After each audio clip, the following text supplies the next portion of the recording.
Hello and welcome to DNA Empowerment Podcast. Hello, I'm everybody. Danielle. This is Lindsay. Lindsay right here.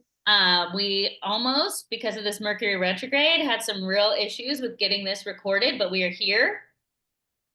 Or even getting on the Zoom to begin with. We had a lost phone. Yeah, Linz? What's new? My name is Smoke Signals, if you want to get a hold of me. I was going back and forth between this computer and this computer, and I mean, so many things have been wild. How was your last week been? I was just telling you, I feel like the white rabbit, like darting around like I'm late, I'm late, I'm late. I honestly, truly, I'm really impressed with myself in the sense that I'm able to keep super calm when actual tornadoes are going on around me. But there is this, like, the minute that I'm in like my home and my place that brings me peace, I'm like everything feels cluttery and chaotic and needs organization, and like my inside is on the outside of me right now, and I want to clean it and organize it and make it feel less chaotic. But I live in a land of children and things, and I homeschool here, and so my car is my office, and my home is my job. And so if I'm doing it right, then it's gonna be kind of crazy here. So I'm really feeling like Chinese water torture is happening to my physical Well, body. the Mercury retrograde is in your house of shared resources, and it's on top of your Uranus. So it's like it's like uh volcanoes and explosions and like like you have this urge to for freedom, like you need to have freedom from the spaces that are shared, from the things that are shared.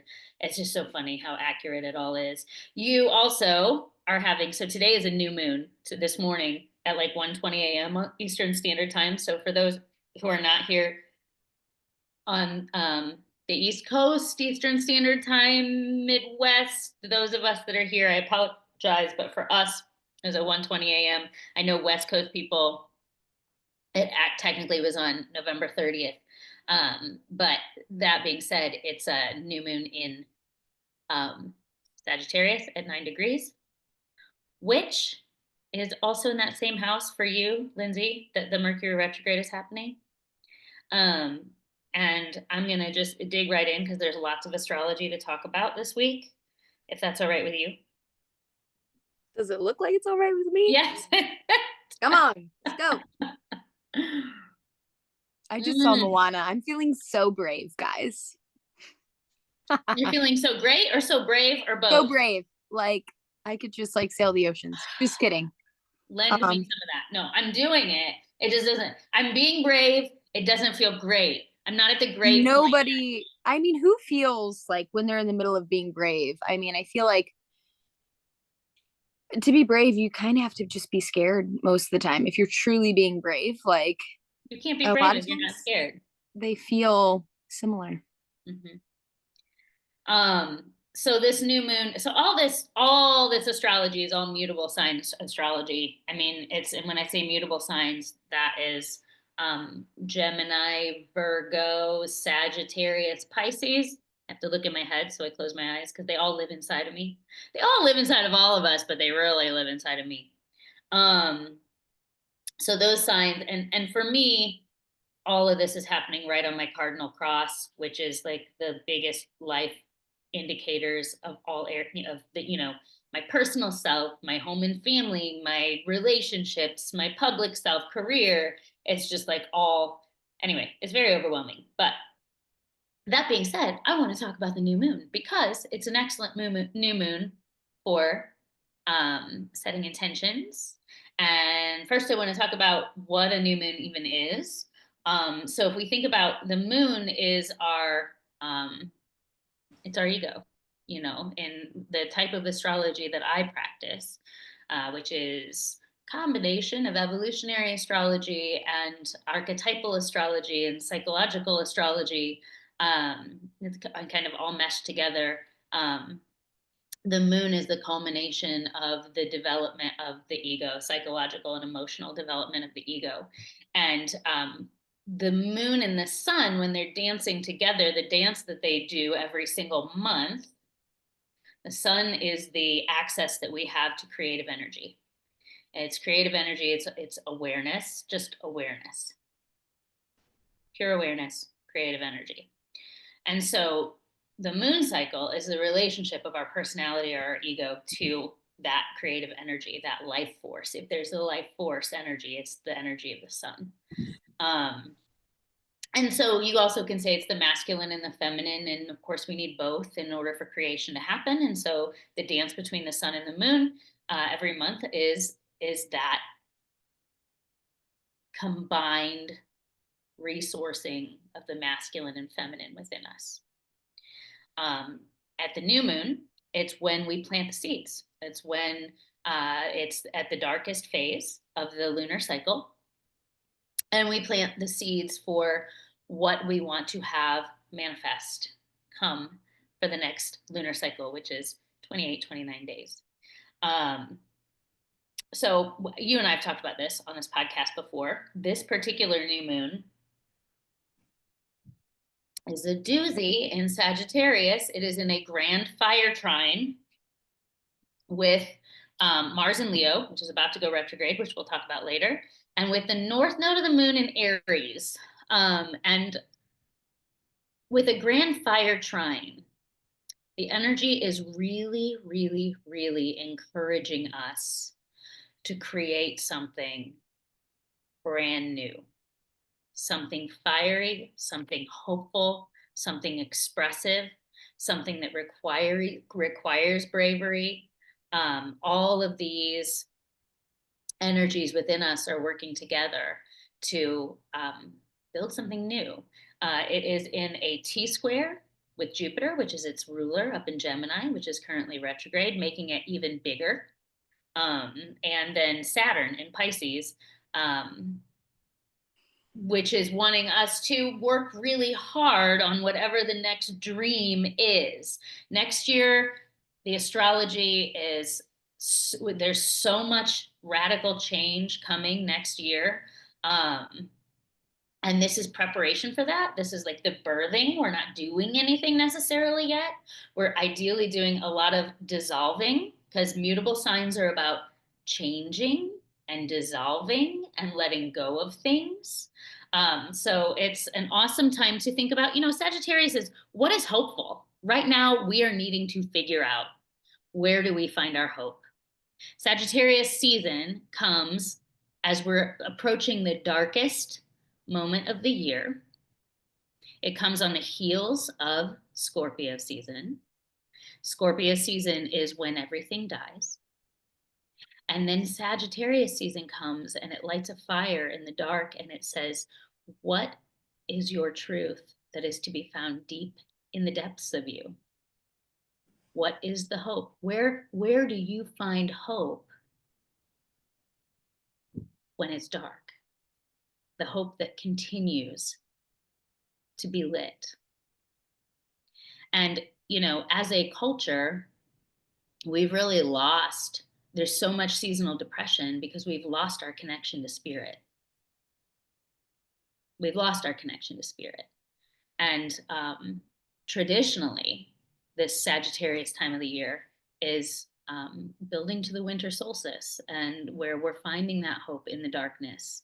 And so, especially with the state of things culturally and politically and economically, it can be really, really, really hard to figure out, where does my hope reside? Because we're always kind of leaning on each other. And this is a time when we're supposed to go inside.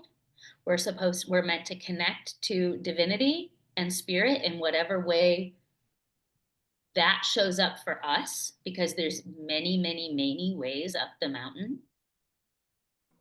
We may call them different things, but that it's all the same mountain, right? And so this new moon is encouraging and especially before Mars goes retrograde, which happens on Friday, us to figure out our truth, the truth that brings hope.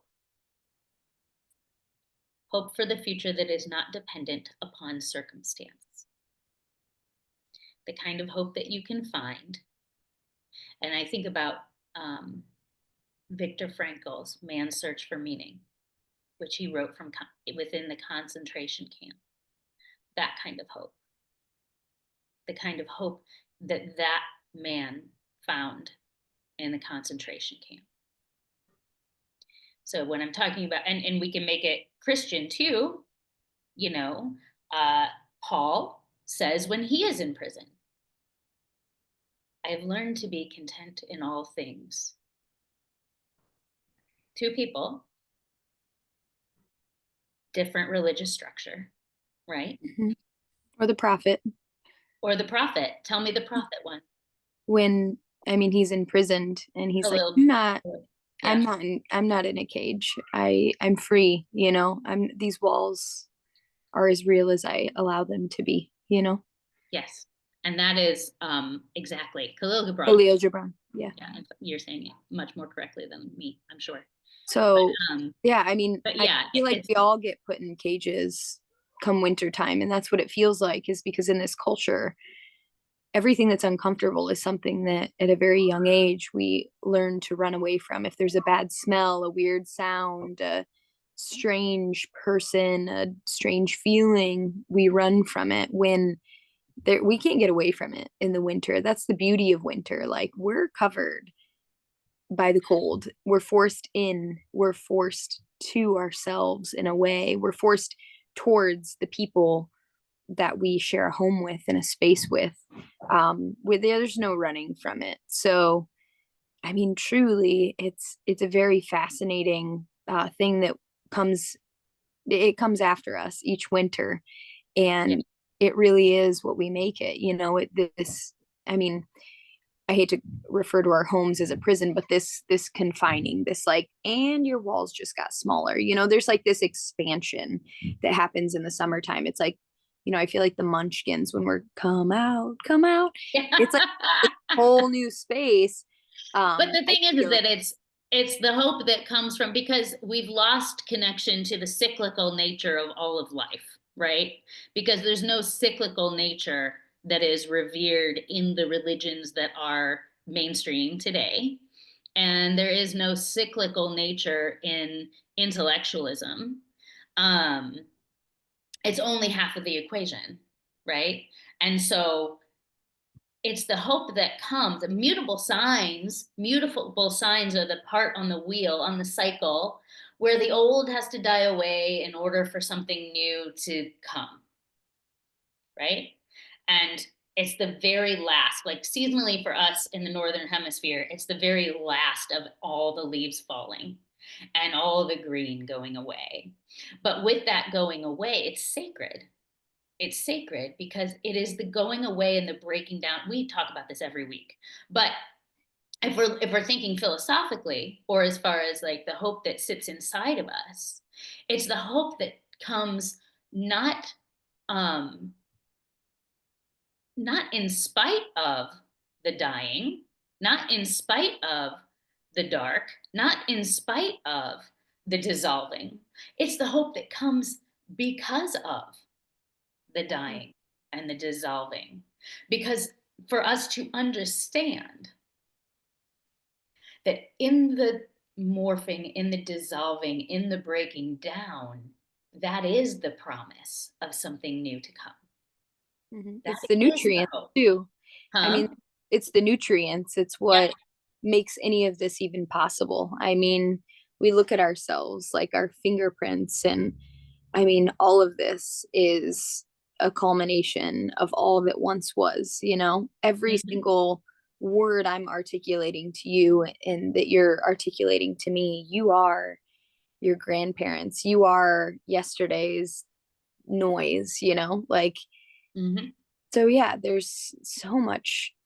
I mean, it's an orchestra that we come from, you know, this is all giving way to all of this hard stuff, all of this uncomfortable stuff is nutrients and the Hmm. push and the fire for the next wielding of the swords, you know?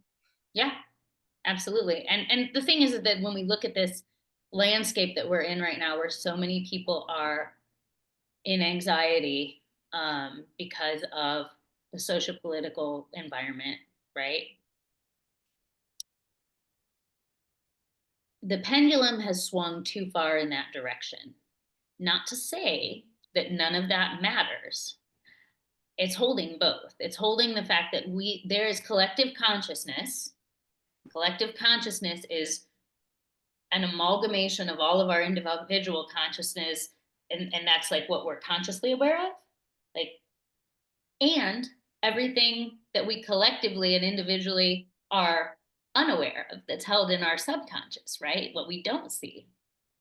And I think it's really important to remember that we can be plugged in to the collective and be part of the collective, but we do not have to match. Our individual consciousness does not have to match what's happening in the collective. In fact, if we can take some time, especially during Sagittarius season and then Capricorn season, the darkest part of the cycle, to go deep inside of ourselves and work on our individual consciousness. And this couple of months, boy, let me tell you, we're going to be pushed to do it if we're not doing it already.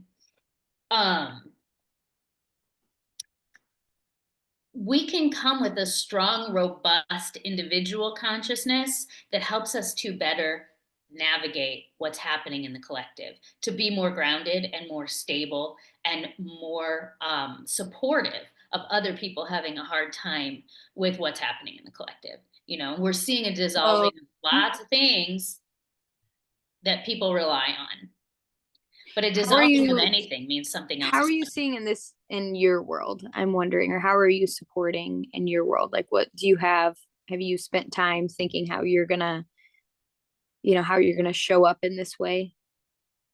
A lot of it I can't share yet. You sneaker. But also, part of it is not spending time thinking about how I'm going to show up in this way. Most of it is getting the heck out of thinking entirely Hmm.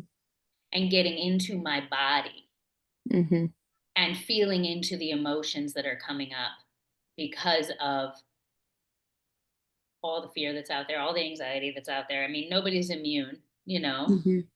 I'll tell you what, this last week, I have been blown away. Like the the intuitive part of myself has been so loud, and there's this gracious part of me, and they both are like doing this thing. There's this like warrior woman who's like, this is what is, and I'm like, but also maybe possibly there's also this, like, this little sweet Snow White, and it's like, oh but babe.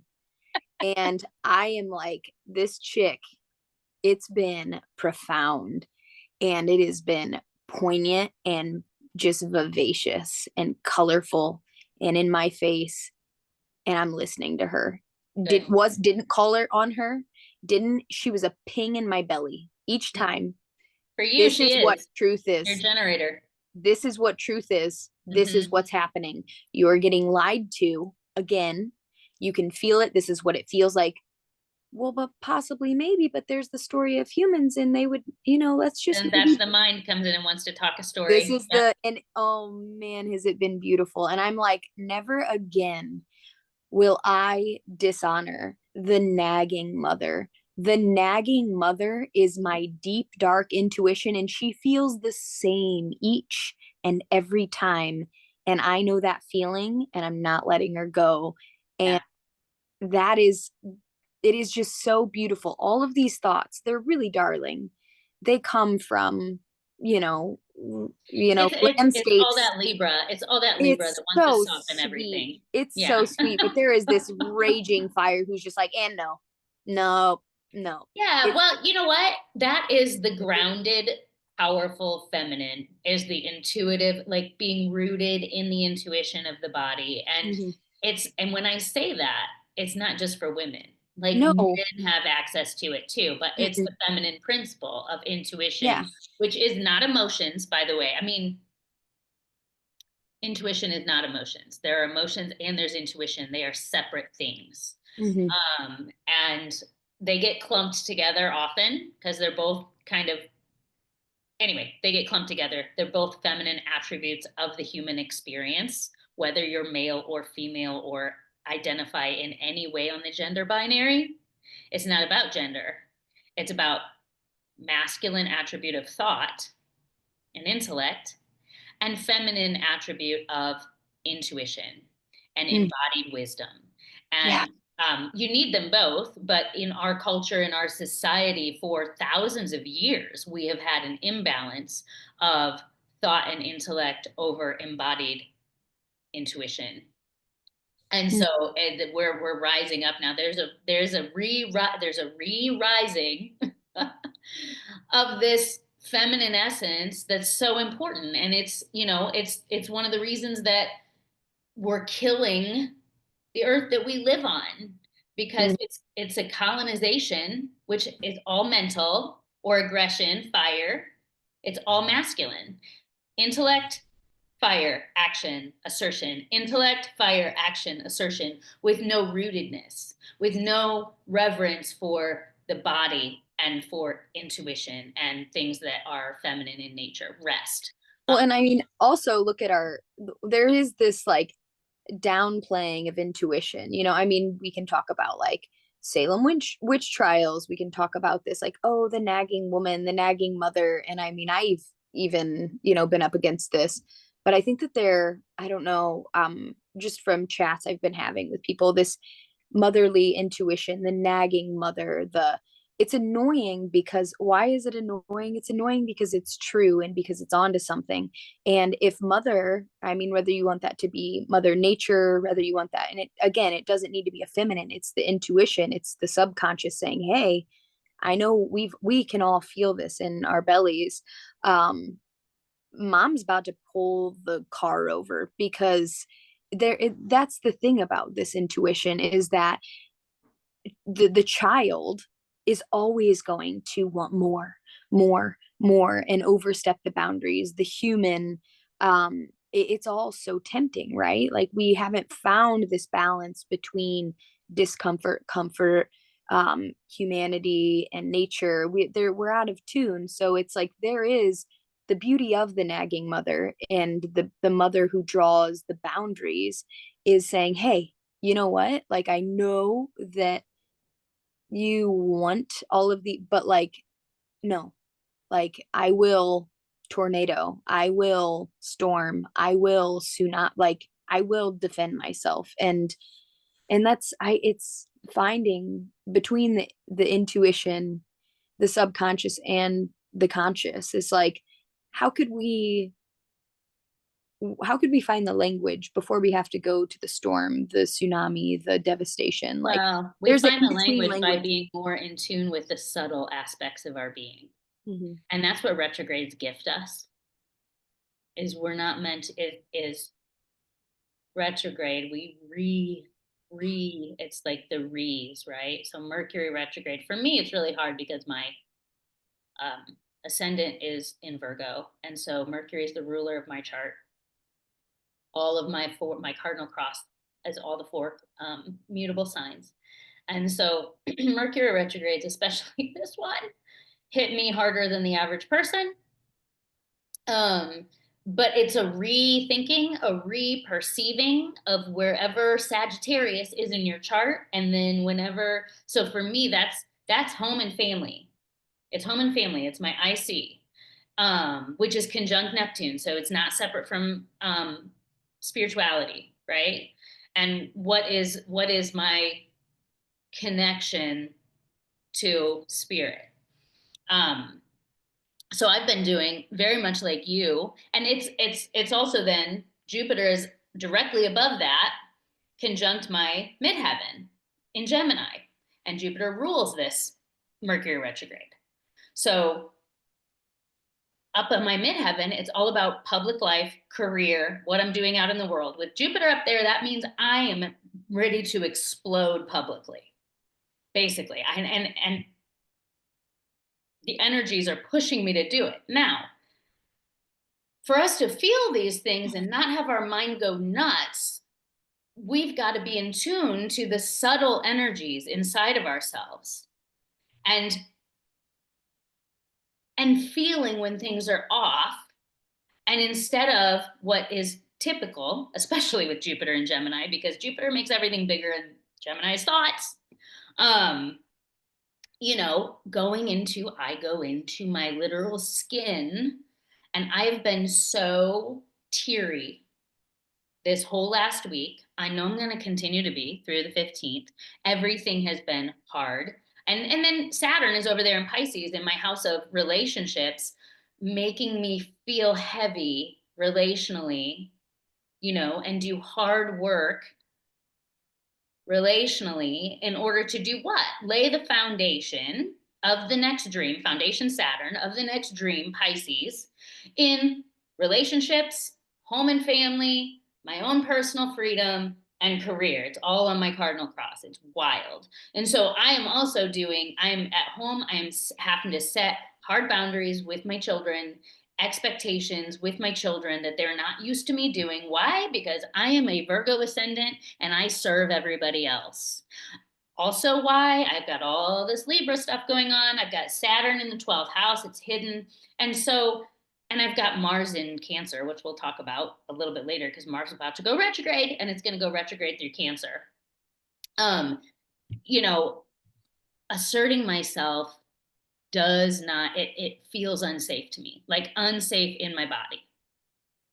And yet I'm having to do it, and I'm having to do it with my kids. And because of the way I was raised with a mentally ill mother who, you know, all my abandonment issues are coming up, all these things. And so it's really hard for me to do these things, but I have to do them in order to make what's going to happen, what Jupiter wants to do. That's Jupiter is in charge of the retrograde. It's in charge of the new moon up in my 10th house of career.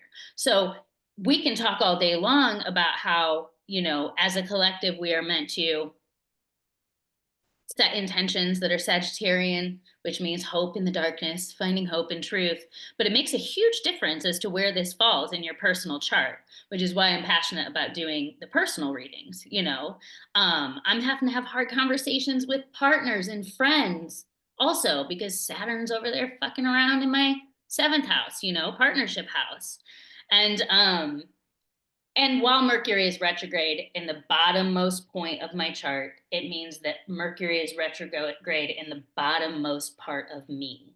And so everything is touchy and everything feels fragile and everything feels unsafe. And because I'm aware of this, I can move through. It sucks bad, but I can move through it. Moving through it with awareness maintains that hope of Sagittarius even while it's hard. That makes sense. So for everybody else, come get a reading. DNAempowerment.com. You want to know where this is happening for you. If you have Sagittarius, Gemini, Pisces, Virgo placements, this Mercury retrograde is likely going to be really hard for you. If you have those placements, all of next year and the first half of 2026 is going to be hitting you hard. Bonkers. Me too. It's all right. We'll get through it together, you know?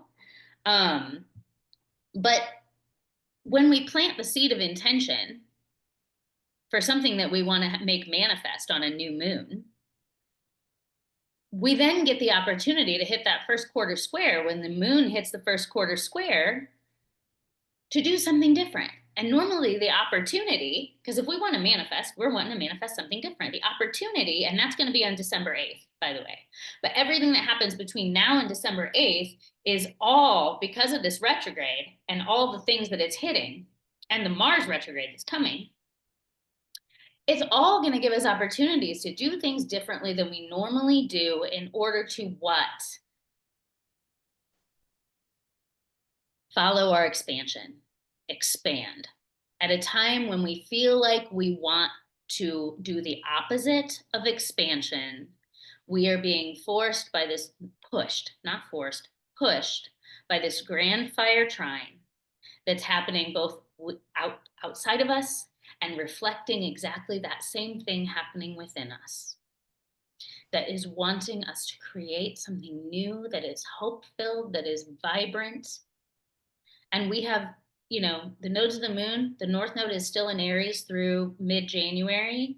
And so even though the eclipses are gone, we have now through mid-January to really continue to do that remaining work of being brave. Brave when we normally wouldn't be brave, standing up for ourselves, asserting ourselves, all these Aries things, asserting our right to freedom, asserting our right to be impulsive.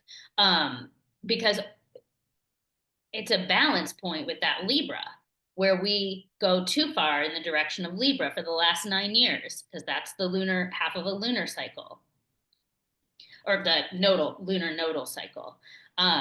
We go too far in the Libra direction, giving too much of ourselves, softening all the things about us that are impulsive and fiery and excited and assertive, that now it's like, okay, we're trying to balance the scales and saying, hey, time to be brave. You can't be brave if you're not scared. So whatever it is that's scary, do it, you know? And then Tuesday, that's today.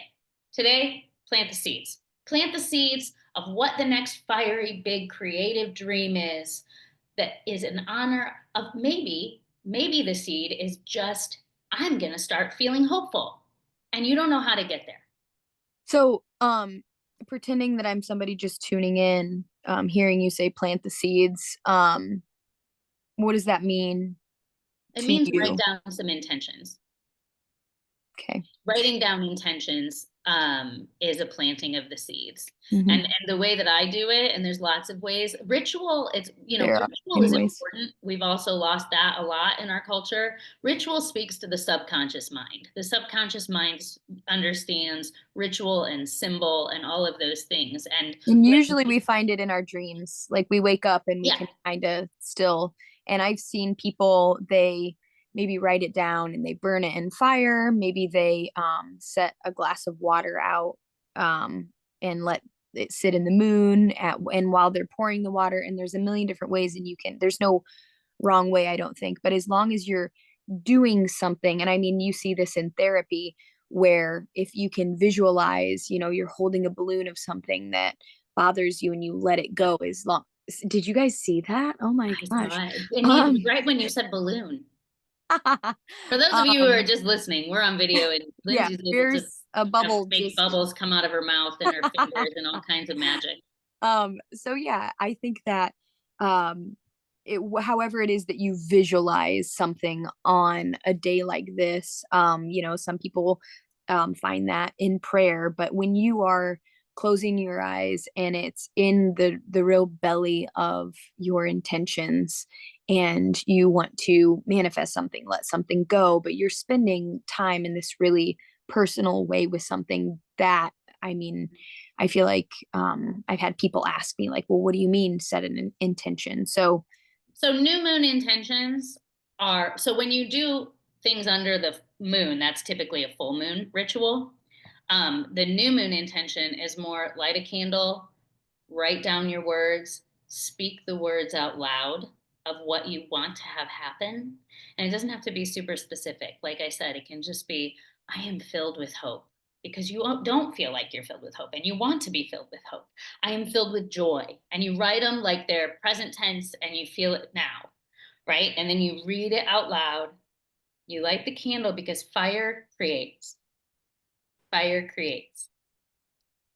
And that's spirit. That's inviting spirit in. And then what I do is I fold it up and I put it under my pillow and I sleep with it under my pillow or under the mattress, like right under my head.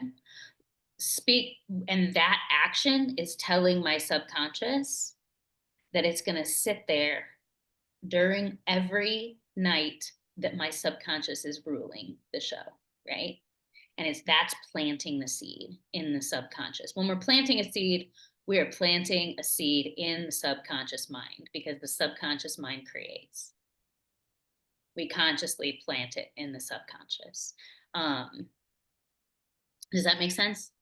makes sense to me. And then, but the thing is that if we want change, and this is all mutable signs, and so it's change is what they're wanting to have happen. It means that things are going to rise in our conscious experience over the course of this next week or two that give us the opportunity to do something different. And if things aren't hard, we're not going to have the opportunity to do something different because we just, as humans, we don't do that. So when hard things come up, right, then Mercury retrograde, we rethink, we reperceive a different way to approach whatever's happening up here.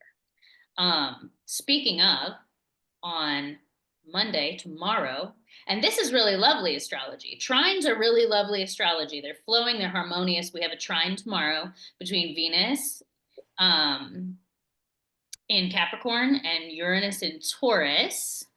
And trines, they're beautiful flowing energy that if we don't act on them, we probably won't notice them because they're harmonious and they feel good. But it's Uranus and it's Venus. So my recommendation is Uranus, do something new, do something different, do something weird with people you're in relationship with, partners, romantic partners, kinky sex, great.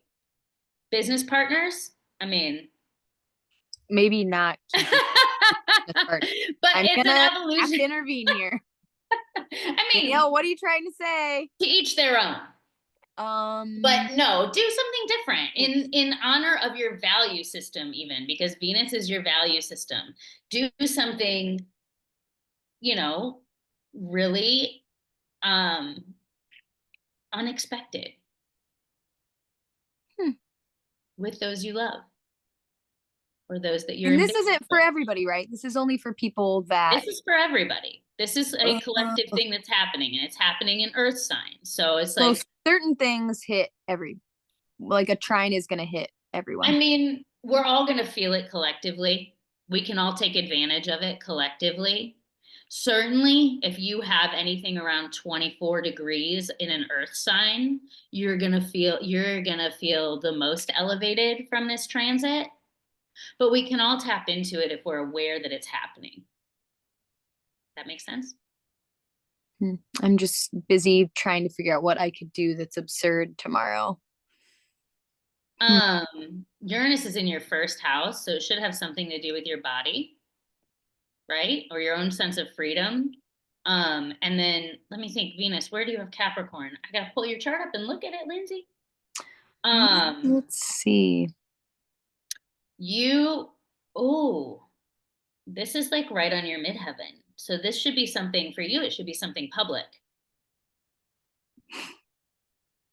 I'm gonna post something real saucy on Facebook. Maybe it's something, yeah, you could post it, but you're not, that's like, you always I'll let you guys know on Facebook. I'll let you guys know. It's gonna present itself. What will and I would say this, Uranus is in your Taurus rules the house of your body. Venus rules Taurus. It's a trine, so maybe you'll have maybe you'll really have a lot of embodied excitement. I'll let you guys know. Honestly, I feel like I'm like ready to protest and like there's so much in this. Yeah. Okay. I'll let you guys know. Yeah. Keep you posted. But it's also it's Capricorn. Venus it's something that is like maybe put in some extra hard work around whatever it is you value that is going to move you towards a more evolved experience. I figured it out. Okay, good. Do you want to share, or are you going to tell us later? And then tell us how it went. Yeah, I'll let you guys know. I'll keep you posted. Okay. All right. Let's move through the week. So Wednesday, December 4th.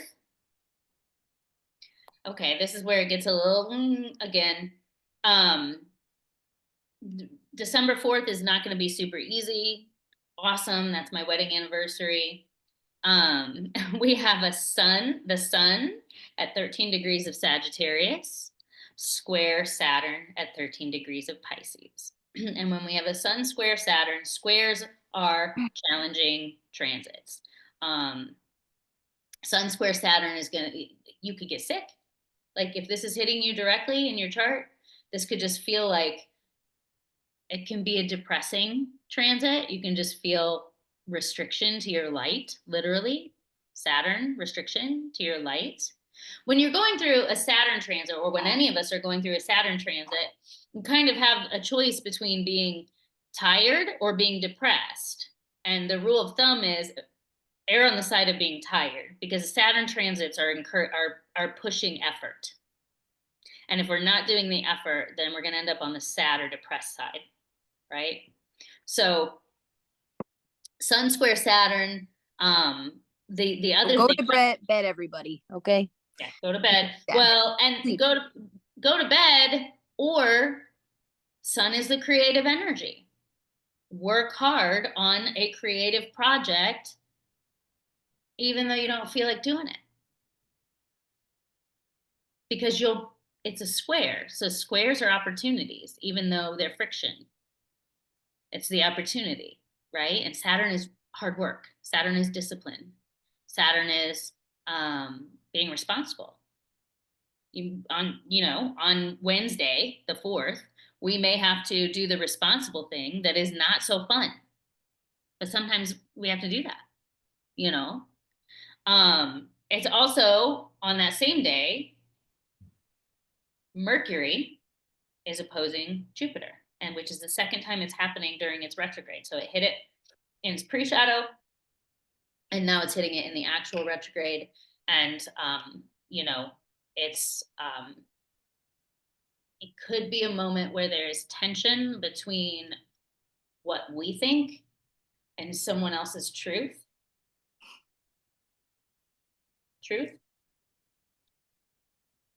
My air quotes that people that are listening can't see me doing. There should be bubbles for that. But with Jupiter in Gemini, it's like it's an opposition, it's a tension, and we've got this Saturn square Sun happening at the same time. We are being pushed to figure out how we can work hard, Saturn, at making space for someone else's truth, even though it may be not the way that we perceive things ourselves. Mercury, even though Mercury is retrograde, so we're supposed to be reviewing how we perceive things. Isn't that lovely? Isn't that lovely? Isn't that what we're here for? I mean, yeah, that's why we're given these wild, complex brains. That's why we're given these tensions, these dark spaces, these winters to go in and say, hey, like, I know you feel really compassionate about this, but also, like, let's step into it. Like, you think that you see the other and you have compassion, but like, why don't you put the pants on? Why don't you put the jacket on? Like, we're capable. We're so capable. Why don't we try to understand the other instead of seeing them through the lens of our experience? And that's really Mercury retrograde opposite Jupiter. Yeah. I had a phone call earlier this week asking for permission from a we'll call it a matriarch, because we have these people, and I use this word a lot, but we have these people that sit at the round table of our minds that we carry around with us. And I think that it's really important to know, like, I mean, we are mosaics of all the people we carry with us in the conversations. Like, we're music, we're vibrations, we can't help but it all just swooshes through us. But it was really beautiful to see, sometimes, like, we hop on these high horses, and we're, when we're being brave and feeling like we've been called to action, and it's really profound. And you look at tiny babies, and that one day they'll find their hills to die on. And then we look at these older bodies who are tired and withered from all the hills that they've died on. So it's really noble and darling. And I'm really just, I see the people in my life, and I'm like, oh, good job. That's really beautiful. It makes up, it's the culmination of you. But there is also this like I said, all the chatter, sometimes leaning back into that and being like, okay, like let me just become a part of the orchestra and just come back here for a minute and then wave back into it, or asking for that like permission of like, hey, like I can't fight this fight anymore, or I can't carry Yeah. the torch any longer.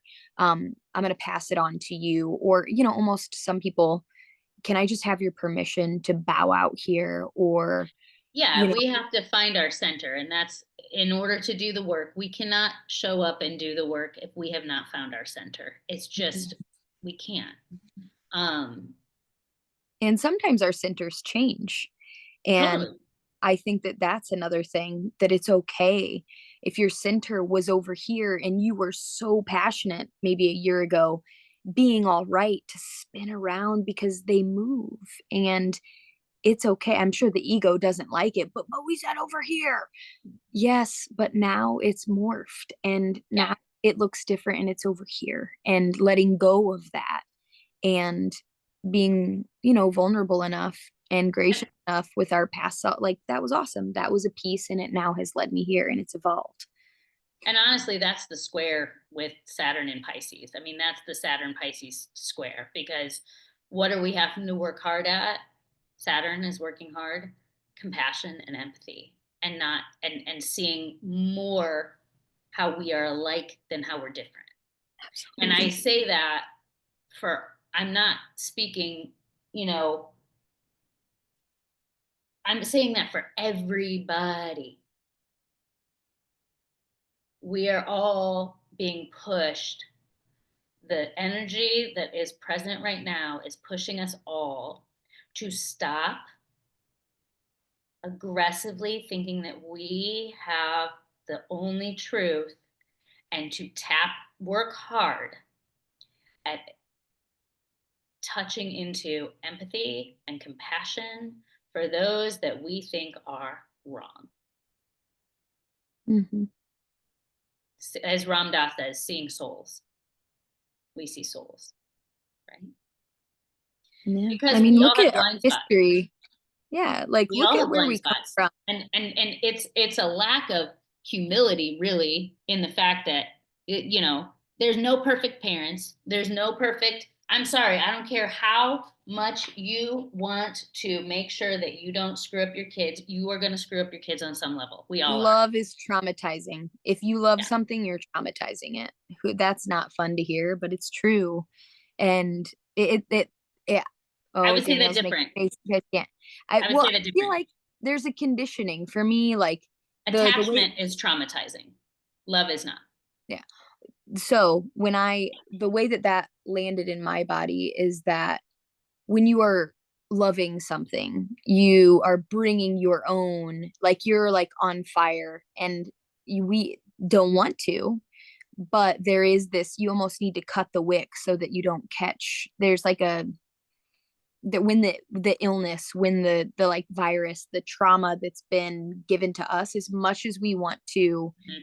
not pass it down, we're doing our best and we're We're working gonna. our butts off. But that's the part of what I mean by when I say, when we're loving something, we can't help but, we're cascading down the line Yeah. little pieces of turbulence that oh, dang it. Like, I, Because we're products of our developmental trauma, or a developmental stress. Let's call it that. as Like, much as we don't want to be, we yeah, are. And it's not fun everybody to is. know.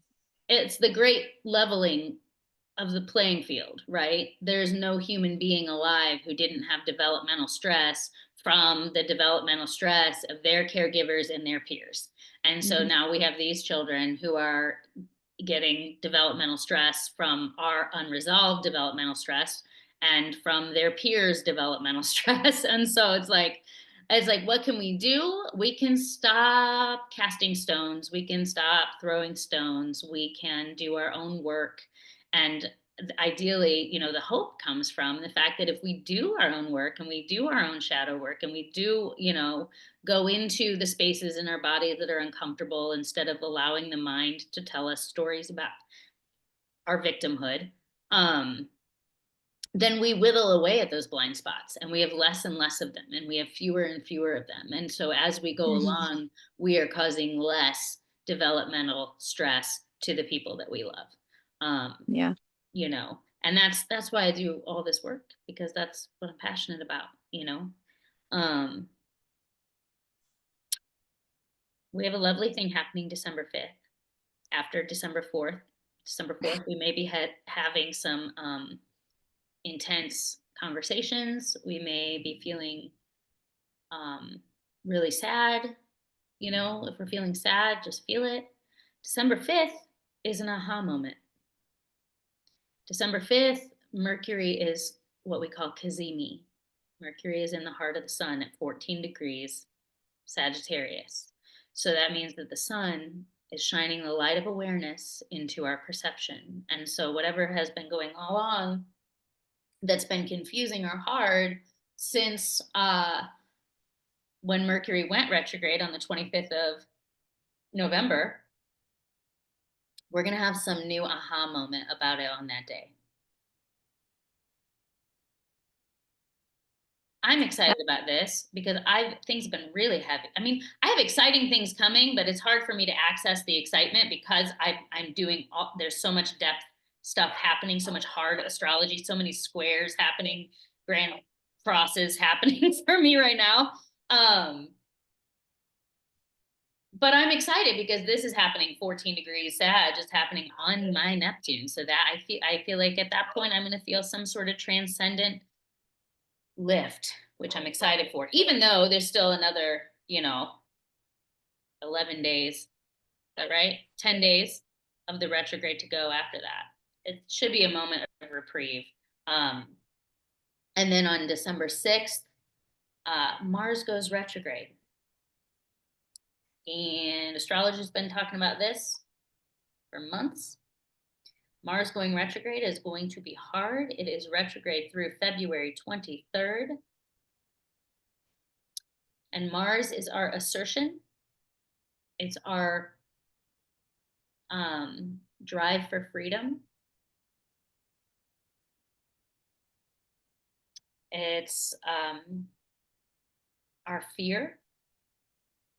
And initially it's going retrograde in Leo.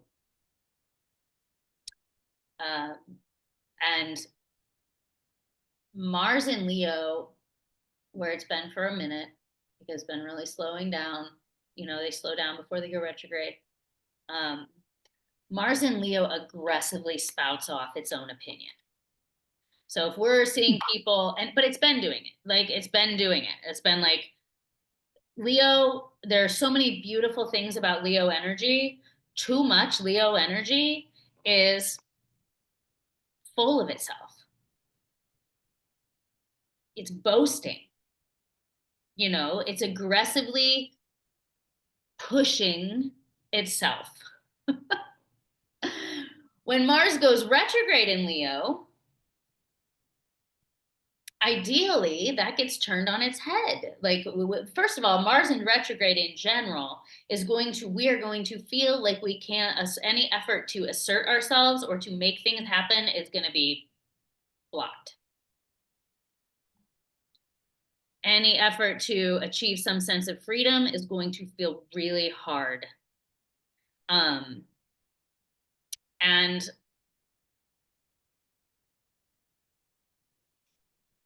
so when a planet goes retrograde, we're supposed to take the functionality of that planet and turn it inward. And so if Mars is assertion and Mars is a fight for freedom, we're going to see lots of people exploding worse, first of all, than they have been. But if we go into it with awareness, we can turn that around and assert ourselves internally into the spaces that we're afraid to go. And Leo is also love. Leo is also love, right? So we can turn the assertion of love inward and love ourselves. And it's going to be in Leo for the first bit of this retrograde, and then it's going to bump into Cancer, but we'll talk about when it bumps into Cancer when it gets there. But like, Mars is our fear until it becomes our bravery.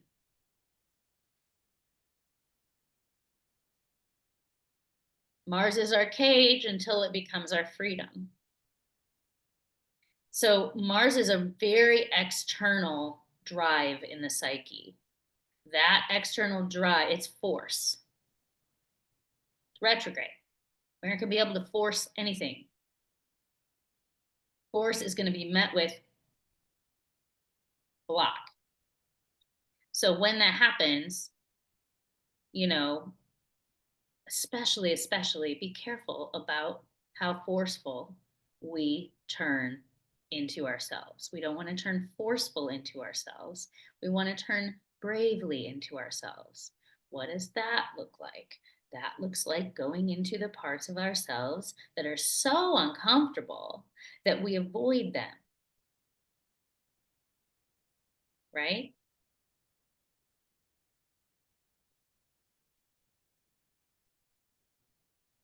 Why are you looking at me like that? I'm just smiling because I bet, most people probably don't even know. I mean, I'm imagining like those are the parts that we avoid. We probably don't even know what they are, Some of us maybe possibly, but it's like, I mean, it's the part of us that make that when we see something online that somebody posts, gets so mad and wants to yell and scream and be violent, right? It's that energy inside of us. And then what does the mind do? Mercury retrograde. What does the mind do? The mind tells us a story about it, which distracts us from the awful feeling inside of our body. We're not aware that we do this. It's not a conscious choice to distract ourselves from the feeling state by thinking the thoughts and telling ourselves a story about the wrongness of the other person. It's just Mhm. a coping mechanism that we have all developed throughout our lives when we were in situations developmentally where we could not express our actual feelings, emotions, anger, whatever, right? It wasn't safe in our environment to do that. So we take our Mars and we yell at other people and we say, they're the bad one. Mars points the finger. They're the bad one. This is saying, Mars retrograde says, stop pointing the finger and sit with, it's actually your feeling of anger that is your cage. That's so beautiful. I mean, let's all just take a minute and think like when we were in that position of like full body rage, like what did we change, What was changed?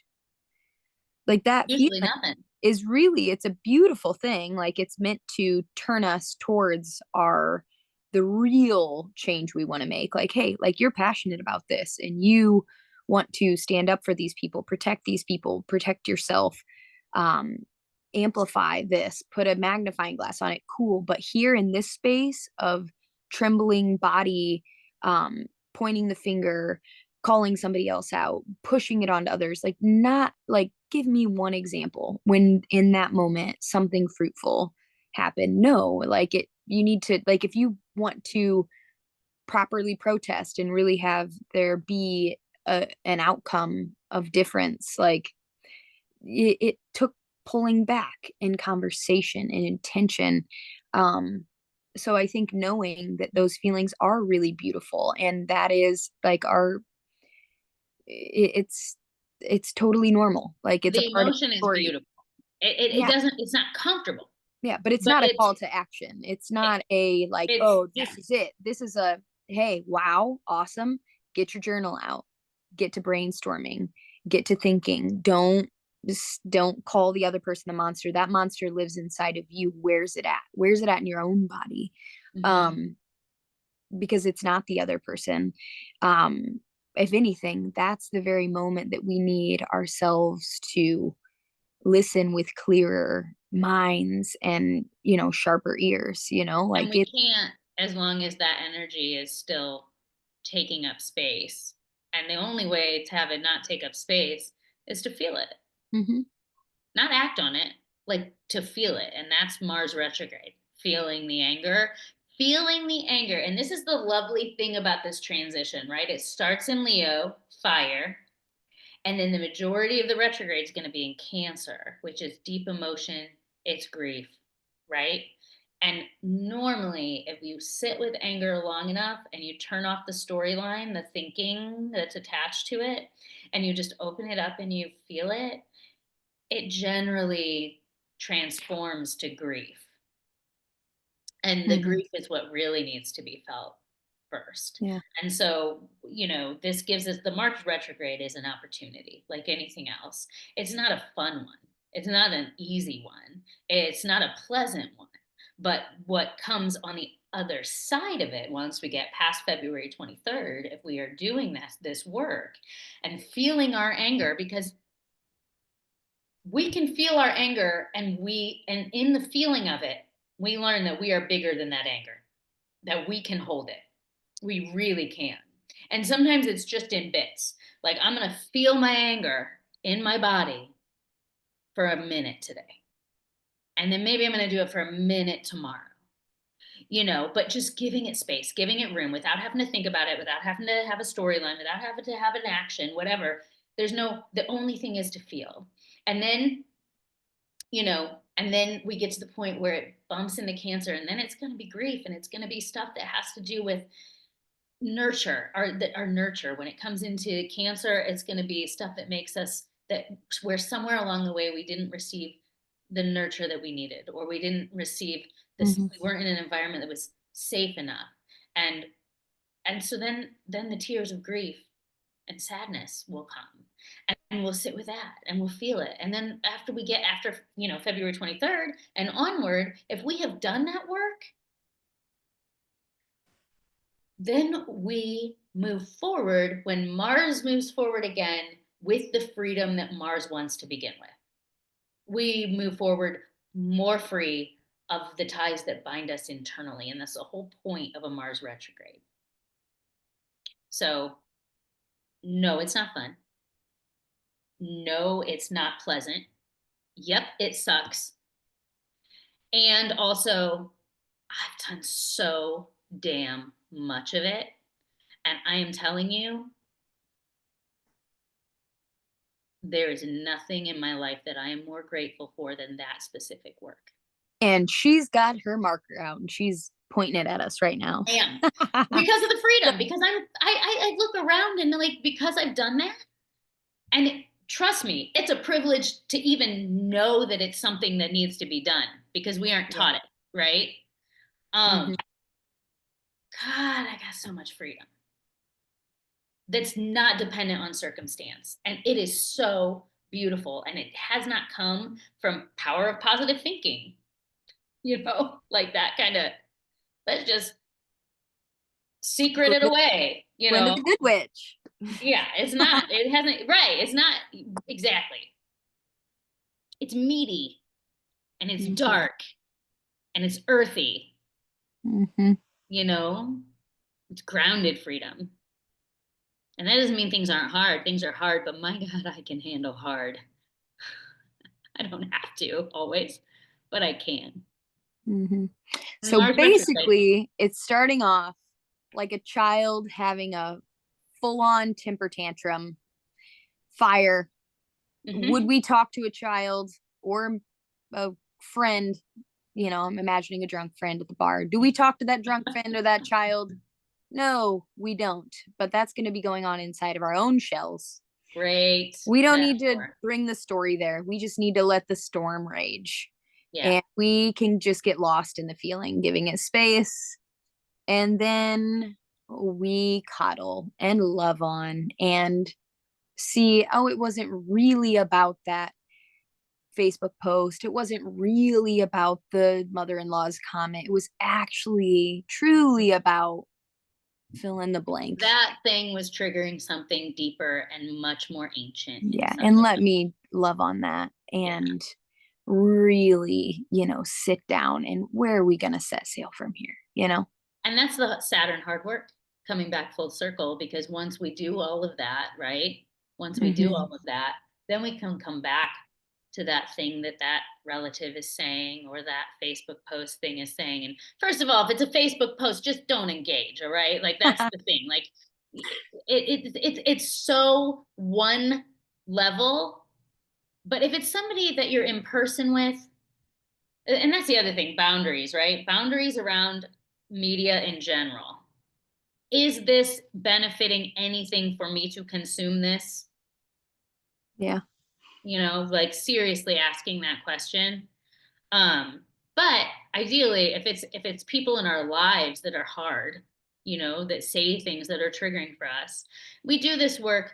And in the feeling, we heal it. We heal those old wounds, at least some of them, not all of them, but some of them.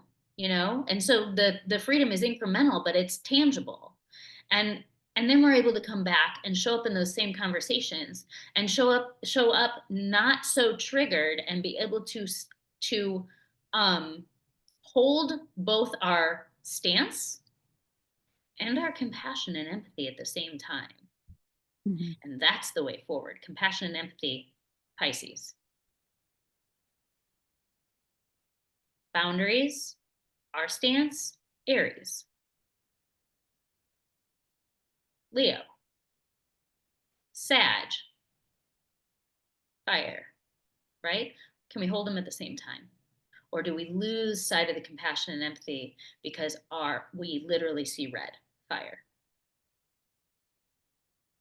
So Mm, I think that's it for today, Lindsay.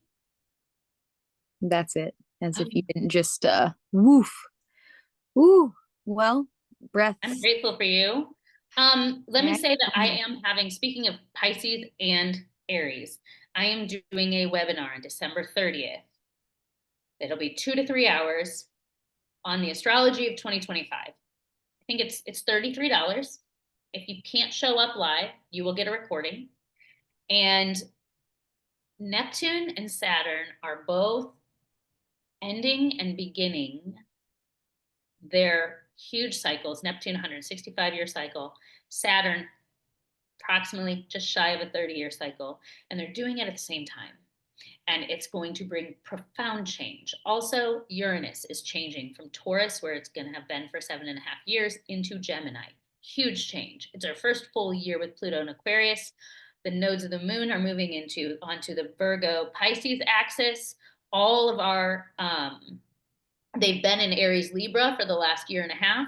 So all of our eclipses, which is radical change, are happening in a different part of our life. And so this webinar is going to talk about all that in detail, how we can expect to see it in our lives and in our situations, how best to navigate it. And then we'll go into all the dates of all the retrogrades for 2025. And it's going to be really fun.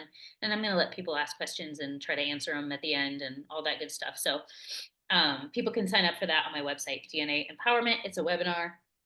It's on Zoom. You can sit from the comfort of your own home. And Nice. yeah, I'm excited about it. I've not done a webinar before. Ooh. So, I don't think I've ever done a webinar either. I mean, I've participated in them, but to lead one. The leader of the webinar. Do it, guys. It sounds fun. Good job, buddy. Branched out to Thanks. new things. Oh my God, I have such new things I'm going to be talking about soon. Much bigger new things, much bigger, really requiring bravery new things, which is correlate to all this shit happening on my Grand Cross. I'll tell you what, people can say, I don't believe in astrology. That's all right. You don't have to. But I am telling you that there is nothing in my life that has not consistently proven itself to me over and over and over and over and over I again. Not just in cannot my second life. that notion more. Oh my gosh. Like, I'm not gonna lie. I've told this story a million times, but Danielle invited me at one point to sit down and do a reading of my children. And I'm a mama. Like, I have like dedicated my everything. So, Danielle shows up and is doing a reading. Like, not one of my children are similar. So it's like, like if someone says one little thing that doesn't align, like as a parent, you would know, like, them inside and out. And I was just like, oh my gosh. Like if you would have taken that and applied it to any of it wasn't just like blanket statements. I was just like, okay, I was already on board, but then I was like, oh my gosh, this is so the minutia, the like deep layers. I'm like still gleaning from those talks. Like it is just because they were teeny tiny then, it just blows my mind. And there, I won't even say any, like I'll test you sometimes. I'll just be like, hey Danielle, and then you're just like ABCD, and I'm like, ugh, like you're like Danielle's like Siri. I'm like, I swear, her and Siri are I'm like, like they're Siri. like listening to me right now. Like they're in, yeah. I love how spooky you are. You're the spookiest thing I've ever seen, and I love you for it. I just Thank hugged you you. at the end of us seeing Wicked Thank together, and I you. was like, thank you for being a witch. I know. You made my night. And you Oh, know what's brave so one. cool about it? Honestly, and thank you for the affirmation. What's so cool about it is that I get to do what I love, and I get to do all the things that everyone in my life told me were wrong about me. Ooh, it makes it even And I'm like, oh my better. God, it's my superpower. And I just want Mhm. everybody else to like find theirs. Or Isn't that a metaphor for everyone? If we can just like end on that note, like, what is it that everybody's telling you not to do? You should probably go do that. Just saying. I mean, unless, or even that your take it with a mind grain is of telling salt. you, or even that your mind is telling you, oh, you shouldn't do that. If Hmm. I mean, it depends because there are some people that and you can see it in their charts. They're on the opposite side of that. Hmm. That like they play it too safe. Like, oh, I just want to stay in my comfort zone. That's what I want. Hmm. And then with those people, I'm like, you're not supposed to do what you want to do. You're supposed to go do the brave thing. Yeah. You That's know, why I wish if I, if being a homeschool teacher paid more, I'd be like, okay, everybody step right up. We're all going to get readings. Like, it's profound. one It's day you like, will run your own school. One that day you're going to be running a nature school. I know cool. it. Okay. And then everybody's rounds on me. We're going to Danielle. You're going to get your reading. Okay. Until then, we get to hang out here in this space. So fun. Thank you for prioritizing it in your busy life. And thank you, everyone else, for listening and prioritizing it in your busy lives. And we will see you next week. Yeah. Take care. Be well.